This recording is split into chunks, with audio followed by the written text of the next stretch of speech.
you. Popular social media app TikTok is set to be banned in the U.S. Sunday, but some have already found a replacement. It's called RedNote, but there are some things to consider before you download it. Joining us now is the Associate Director of the Alberta Center for Bullying Abuse Prevention, Stephanie Frederick. Stephanie, good morning. Good morning. We are hearing more and more about RedNote just in the space of a week. Can you kind of give us a primer of what it's all about? Yeah. So we've definitely seen a huge increase in RedNote, particularly over the last couple of days in the U.S.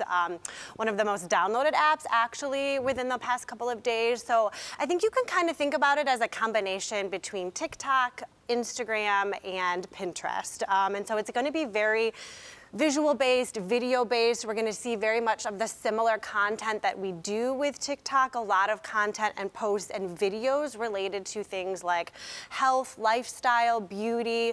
We're actually going to see a lot about things like product reviews, shopping experiences, people sort of sharing what their life is about, things like that, with a little bit of longer video. So it doesn't have that super short video requirement that TikTok does, and so a couple minutes longer.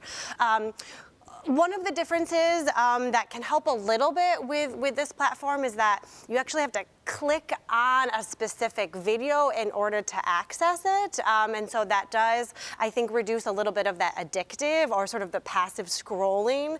However, they just recently released a now trending portion of it, which is much more similar to TikTok. So we're going to see some of these changes as the app becomes more popular. Interesting. It's been around since 2013, yet gaining popularity, as you said, in the last couple of days. What are some of the dangers parents should be aware of? Yeah, so we're seeing a lot of similar dangers as we saw with TikTok. So definitely we want to think about exposure or access to content or material that maybe you wouldn't want your child or teenager to be exposed to. They allow for direct messaging with strangers, comments on posts. There's access to things like live chat rooms, things like that. Some of those things are going to be trickier to monitor as a parent with this app. With TikTok and Instagram, there's things like teen accounts and that sort of thing that allows for a little bit of that closer monitoring. With RedNote, it's a bit harder to have a private account versus some of these other apps. And so you're definitely going to want to be aware of some of these things as a parent, content and exposure to strangers and things like that. And really quick, we're almost out of time, but some of the agreements and stuff are in manual.